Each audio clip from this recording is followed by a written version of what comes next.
Today's presentation is dealing with putting up our plank on a platform, on a political platform, the Convention of States.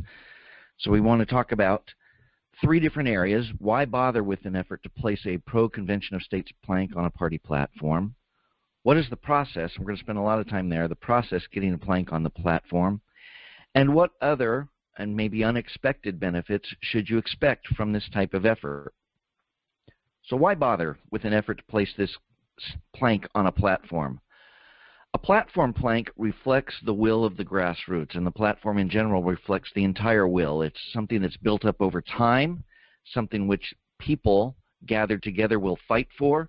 They have molded it to reflect what they believe and what they want their legislators, their elected officials to do. It's also something which political leaders will pay attention to. Now, that doesn't mean they follow it to the letter. A lot of people would like them to. That is certainly the wish. That doesn't happen. However, they do pay attention. Great example is Governor Greg Abbott. He was on Mark Levin's show on May 26th. He mentioned the Texas platform and the plank there, and we have something called a legislative priority section. There are 5 of those in Texas, and the Article 5 Convention of States plank is a legislative priority. It's something which you can use politically as somewhat of a hammer or a lever. Gives you leverage at the Capitol when you're dealing with your legislators. And maybe the biggest thing that you get out of this is it's an effort which requires a great amount of muscular political activity. And when you exercise this type of muscle, and this is a phrase which Mark Meckler has been using for about at least a year now, dealing with the Convention of States activity. It's a very muscular activity politically.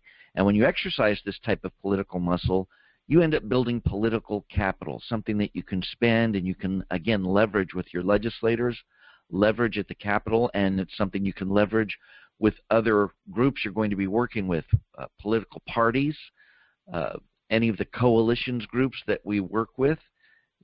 Once you start building that type of political capital and you get that reputation, the credibility which comes with that, it becomes very impressive and something which is very, very helpful. And it's also going to be a great exercise. So we want to look at the process. We want to understand the structure of getting a plank on the platform. It's really, really similar to how you get delegates selected to the convention process, which go through the caucus or the convention process in the states. Just like delegates, platforms bubble up from the bottom, platform planks. Understand this, a platform plank is not legislation, so you don't have to be getting in the weeds on language all the time and be very detailed. You will need to establish some allies within the resolution/platform committees, and depending on your state, it may be called a resolution committee, it may be called a platform committee. Same idea, you're going to be dealing with planks. And in general, I am assuming that most every state works like Texas in general, and that's going to be where my experience is coming from in presenting this. And we want to understand that victory goes to those who have the majority of the participants, something which Mike Ferris emphasizes over and over. And the good news again on that is we're in the majority here. You will find that you will have lots and lots of allies who we will speak about and lots of supporters in general. May not even be supporters in the Convention of States in your nation builder tool, but they are supporters who support Article 5, and we will have victory there. And you will also find, I think, in your committee, your platform committee meetings, we definitely have the majority of participants. We want to understand the structure of the process, getting a plank on the platform, and there's 4 levels of conventions or caucuses in the nation. The precinct level is your lowest level, the first level, and that's when you vote, where you vote, and that's where everything starts. It's going to generally start on primary election day. The next level is either county or parish, or it may be consolidated into a district. That level is going to be, again, it's going to bubble up from the precinct. You're going to have planks which come, and you will discuss them and vote on them at that level. And then from that level, it bubbles up to the state level, the 3rd level. And every 4 years, presidential election years, we then have the national level in which planks, again, can bubble up from the states. So this first level, the precinct level, where we begin, primary election day, and maybe in the week or two after that, you have the opportunity to introduce your resolution at your precinct or local convention caucus meeting. So be prepared to explain and defend your resolution. You're going to want to do it in 1 to 3 minutes. It doesn't have to be fancy. A lot of folks who are there are very limited on time. A typical precinct meeting is going to occur either in the evening or on a Saturday, and it's going to be the entire length of the meeting wants to be kept to about 30 minutes. So understand there's other business which goes on. You want to just introduce your resolution, make sure that people can understand what it is you're trying to push up to the next level. You want to be able to negotiate with opposition at this point, especially at this point.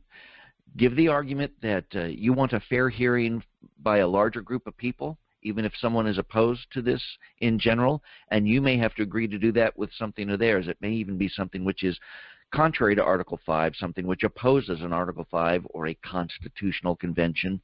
Be willing to negotiate with these folks at this point and say, we want to push this up. I'm willing to push yours up for a vote by the larger body if you're willing to push mine up for a vote with the larger body. And here's where you have opportunity to be an ally. Offer, and this will be usually with your county or your district level officials, offer to participate on their resolutions or their platform committee at the next level. That'll take some time, but that makes you an ally. Rather than having to find an ally, you can be the ally. District captains, if you can find somebody who's involved in party politics, that's a great time, if it's one of your volunteers, a great time to make an ally there and have them help you out. Because what happens here at the second level is we want to be monitoring activity in the platform and the rules committees. The rules committee plays a role here because they set the rules on debate. How long debate will be, how many people get to participate in debate for or against, whether it's going to be back and forth or whether it's going to be one side first and then the opposition side next. Those type of things will be explained and described and defined in the rules, and it affects how platform and planks end up getting discussed and debated. So you want to pay attention because they can use rules to either constrain debate if they want to keep something out, or they can use it to expand it and to help some issues. And it may not be necessarily Article 5 they're focusing on, but it can have ramifications on the Article 5 processes, the Article 5 planks, if they're targeting something else. Again, there's a lot of political undertows to what happens in these types of political meetings.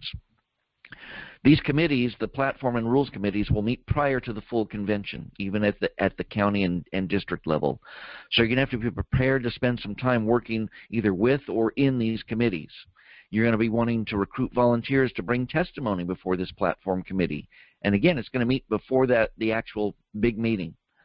Meetings are typically probably on a Saturday of the entire convention or caucus. Those committees are going to be meeting the week or maybe even 2 weeks before, and you should be able to find out from your party officials when and where those meetings are taking place so you can bring volunteers to speak to a plank which has been presented and bubbled up from the precinct level. Once that session occurs, you want to be attentive during that session. They are going to announce when the rules and the platform committee are going to meet one final time during your convention or your caucus. And you want to be able to be there, and you want to be able to monitor what goes on in those committees.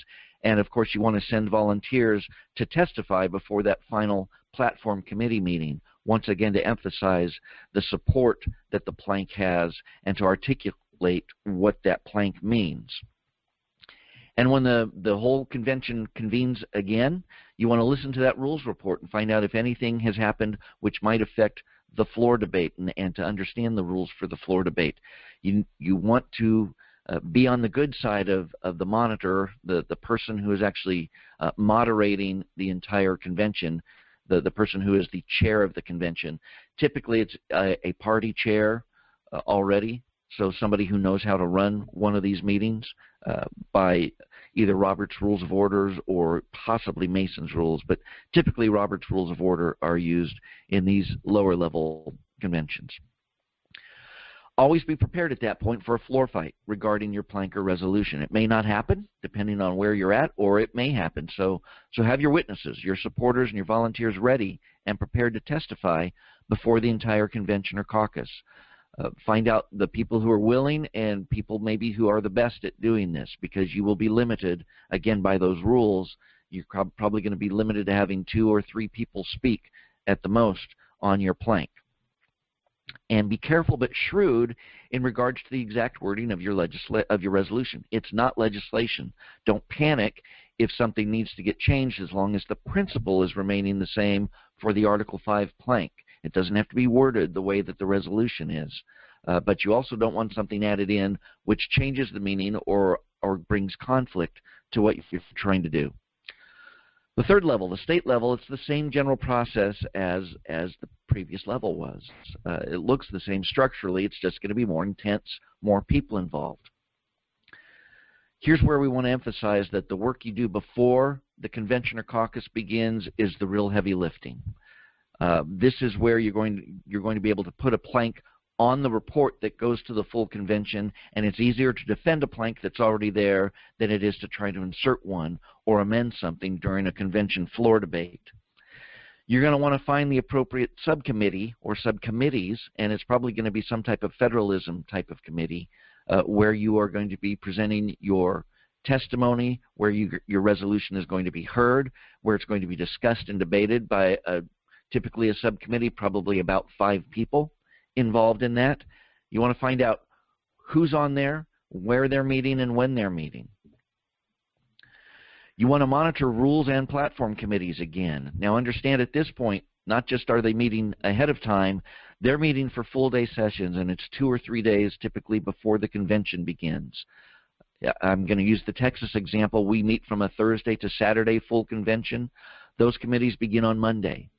And Monday, they'll typically start a little later in the morning, but on Tuesday and Wednesday, those are full days in which they're 12 to 14 hours days. They start at 8 in the morning, and it's not unusual for that to end at 10 in the evening, and very little breaks in between. They will kind of rotate amongst themselves when they're taking breaks. So you need people on the ground monitoring and also testifying. You want to understand the difference between a temporary and permanent committees. Those days before the convention actually meets, that's a temporary committee. They've been appointed by whoever in the party to serve on those committees. They aren't necessarily going to be the members who are there when the permanent committee is voted on when the convention begins. But most of the time, you're going to have most of the members the same. This is where a little bit of politics may come into play. If someone on a committee is not supporting something that the party has wanted to be supported, they can be removed through some activity when the permanent committees are voted on and elected. And you want to be able to send waves of witnesses for testimony. You want to overwhelm these committees, especially the platform committee, in support of the plank. Now, this will probably work itself out on its own. It's what happened in Texas, even though we meet for 2 and 3 days for an extended amount of time, because you're dealing with an all-volunteer group of advocates. They are going to be available at different times during the day and in the evening. And what happens is it's a continual drip which comes before these committees supporting Article 5. And we've had the experience, I know I did 2 years ago when I went and testified on the Monday evening.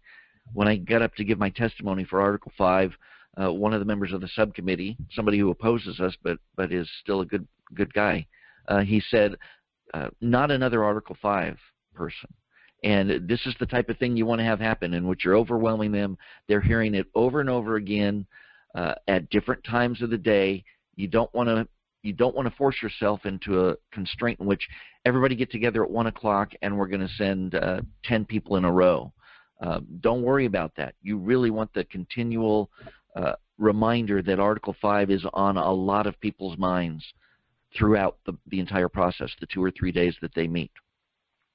And again, allies are crucial on these committees. You're going to need to cultivate some relationships with at least 1 or 2 favorable committee members. Again, the good news, you're going to find these people.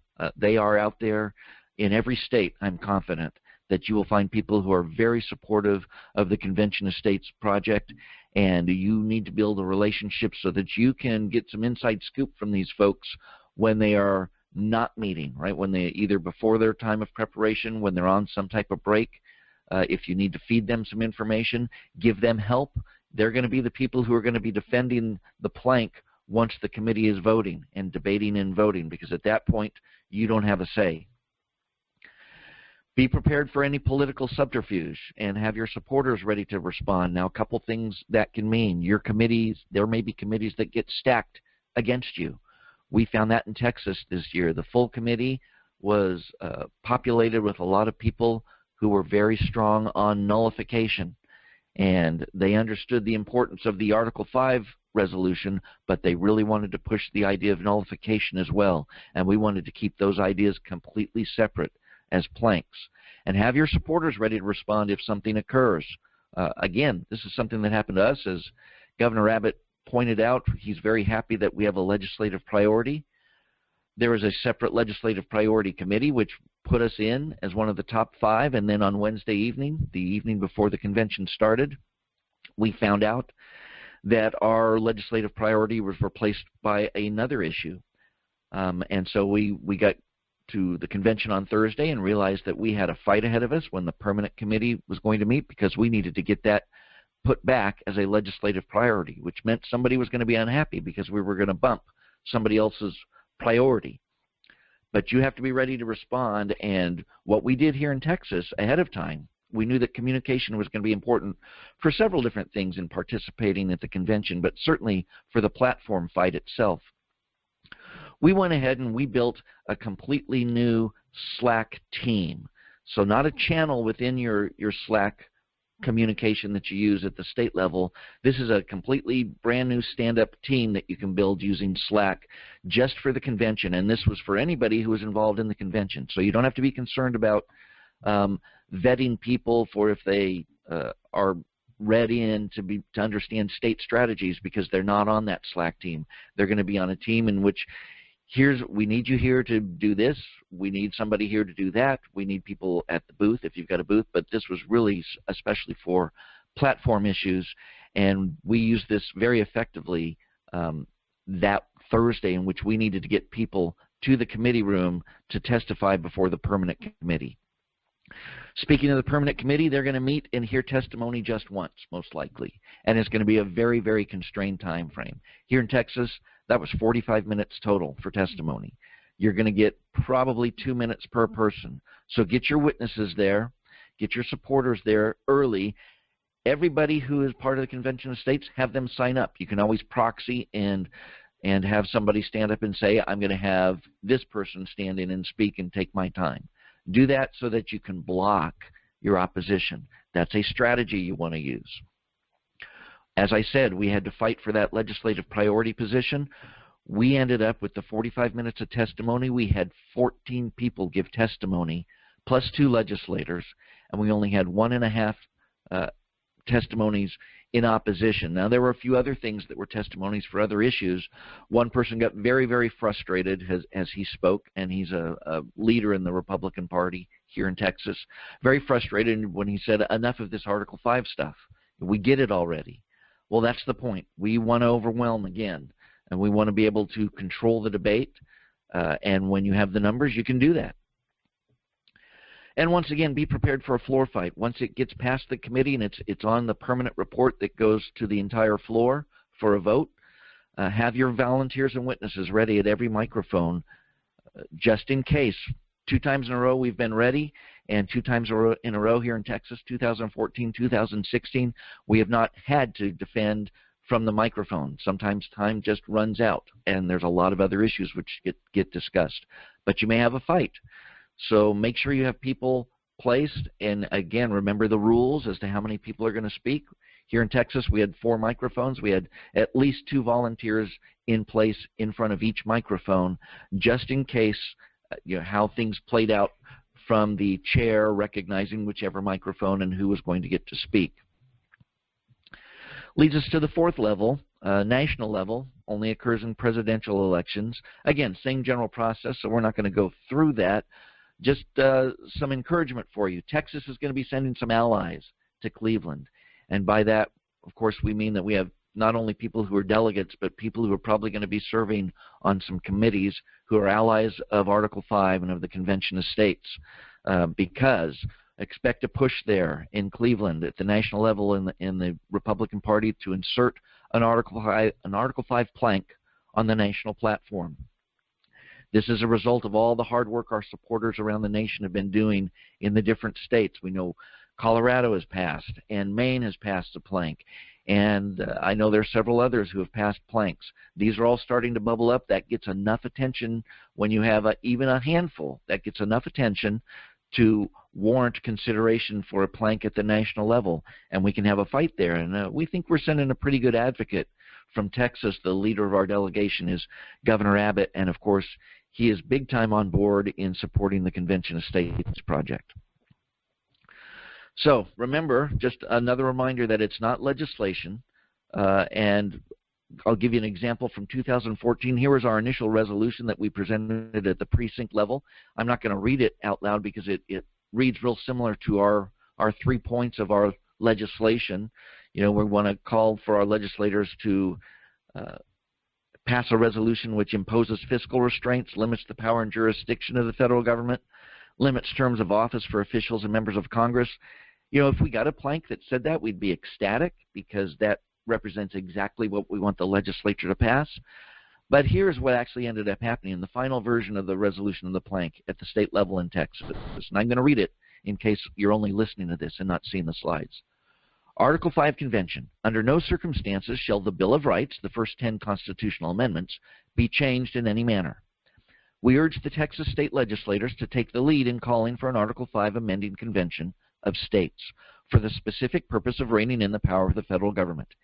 Any proposed amendments must be ratified by 3/4 of the states to take effect. So we had somebody, an ally, craft and draft this plank for us, and he was able to keep the principle of our resolution, but also to assuage some of the opposition by specifically mentioning the Bill of Rights are not going to be touched, and by specifically mentioning the ratification process.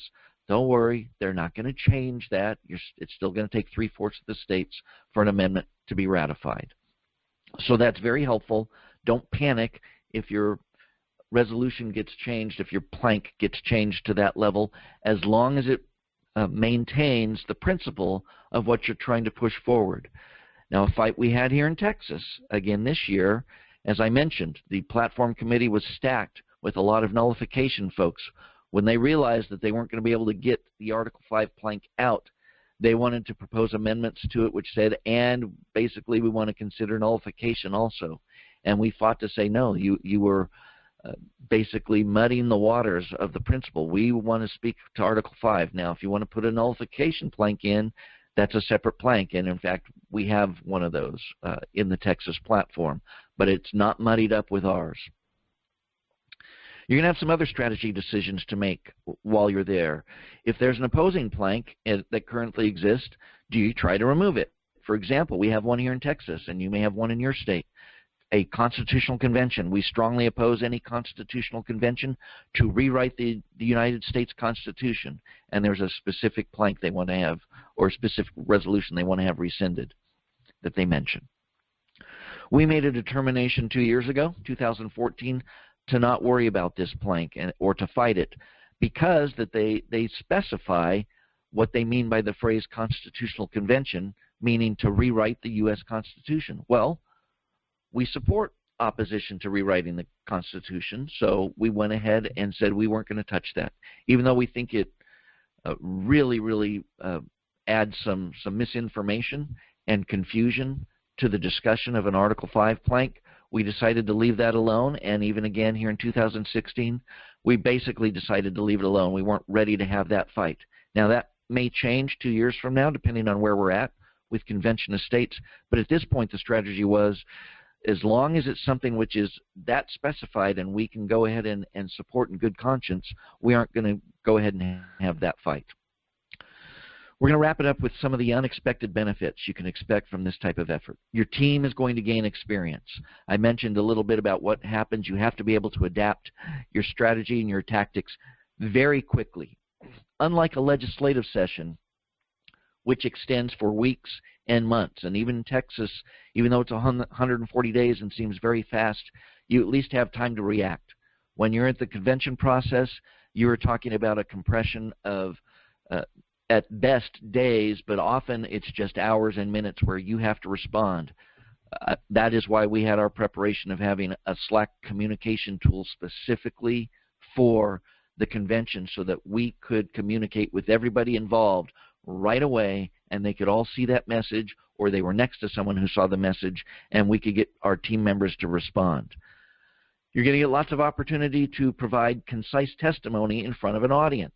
This is great experience before you go to the Capitol and have to do that in front of committees there at the Capitol. We found this to be very rewarding in 2014, and then again this year, 2016, in terms of building your team, your convention estates team in your state. That shared experience of going to battle will draw your team closer together. We didn't realize this would happen in 2014. It was really the beginning of our coalescing together as a team. We had really just formed in 2014, and that shared experience really helped us through our legislative session. There were people that we knew we could count on, and we already knew what to expect. And we had that same experience again in 2016 with the people who've come on in just the last year, had not gone through that before. They're all responding with the same thing, that the convention experience really, really helped them feel like they're part of a team and part of a family, even, as we discussed with the convention estates here in Texas.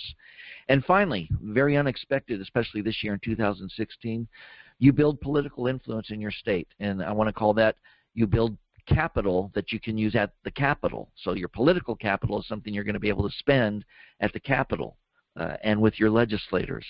Pretty exciting that we have that type of influence now at this point, being less than 3 years old as an entire project nationwide, and that we are beginning to have that type of leverage with legislators and with people at the Capitol. So that wraps it up about putting a plank on the platform, why it's important, why it's worth the effort, and I hope this has been helpful to everyone. And we thank you much here from the Convention Estates here in Texas.